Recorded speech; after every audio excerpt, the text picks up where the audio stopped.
All right, I'm ready. Just say go. All right, so this is riffing off of a talk Scott gave at some point about colleges should convince us to go to them instead of us going to college. And so this is how this year I am owning a sphere of influence in the hierarchy of being. I entitled this an alternative master's degree in entrepreneurship because MBAs don't really have a monetary value anywhere.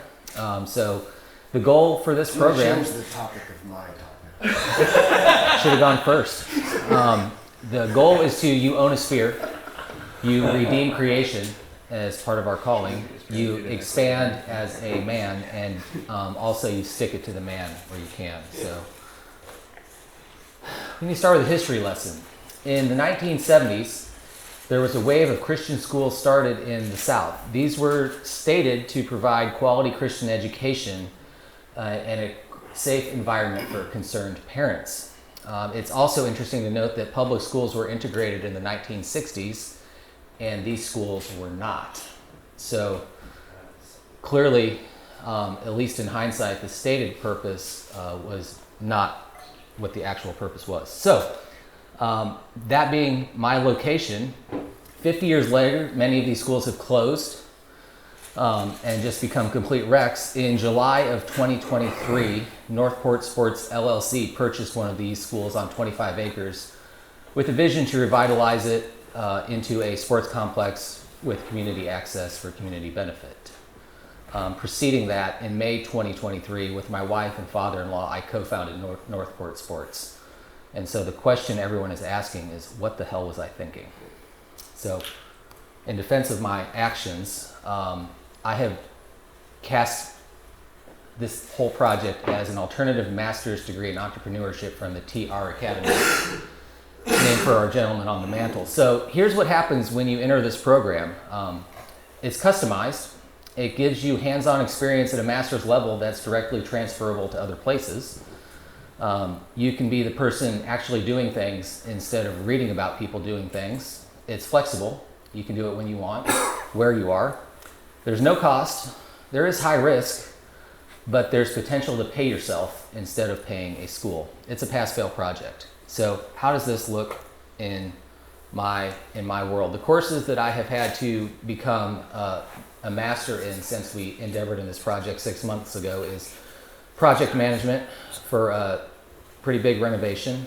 I've become an expert in Shreveport municipal zoning. We had to get something rezoned, so I remember Peter had some interactions with municipal governments at one point. I have had a lot of emotions that you probably had. I've had to come up with business plans. I've had to raise capital, convince banks that I am worth investing in. I've had to become an HVAC engineer to renovate HVAC system that was 50 years old and needed to be completely redone. Learned a lot about community relations. How do I sell this to the people that live around it so they don't get pissed off? A lot about advertising, a lot about operations management, small business accounting, small business tax. These are all things that you can study in a master's degree, or you can start a business and do them yourself.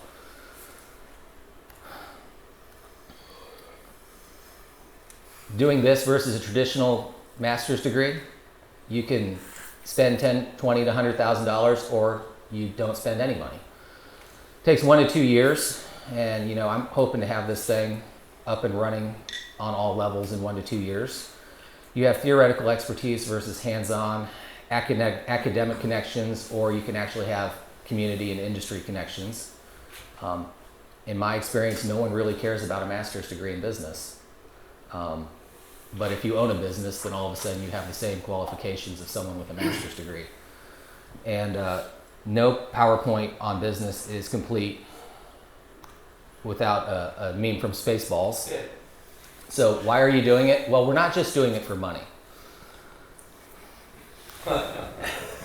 So now let's look at what we're actually doing. So phase 1, this is the gym. We have 20,000 square feet of gym space that we're renovating into a volleyball facility and a pickleball facility that the community is going to be in.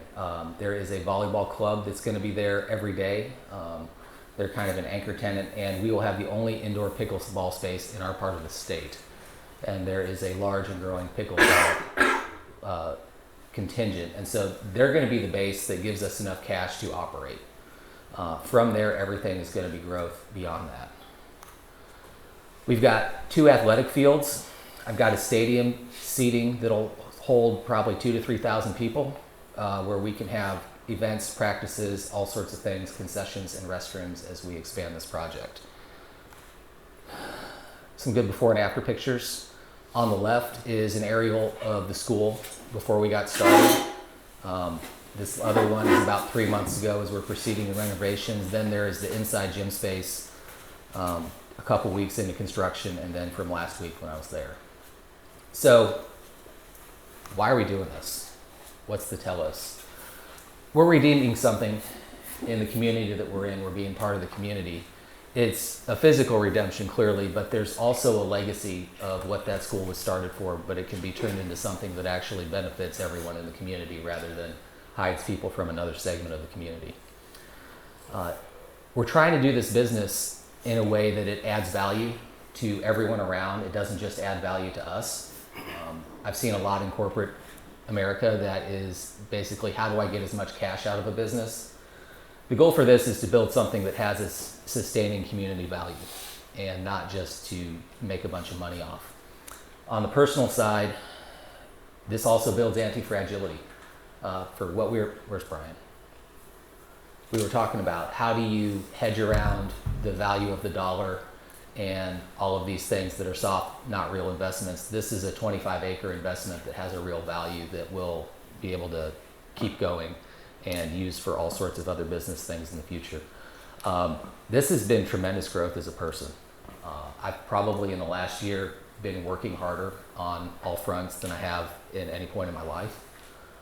So it's fun to grow, it's fun to stretch, it's fun to be one that can make things happen. And so we're hoping to open next week. So we've got a lot of crap to get done in the next week, a lot of construction to finish out, some permits to get filled out. But we're planning to open and have volleyball league tryouts there a week from Tuesday. And it's going to be a great little space where a volleyball club can have a safe place for girls to play volleyball.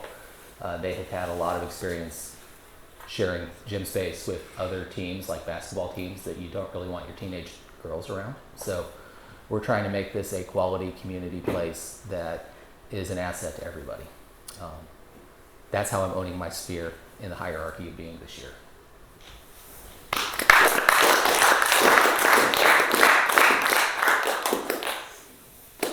Somebody likes his ice bath. 7:47. Damn.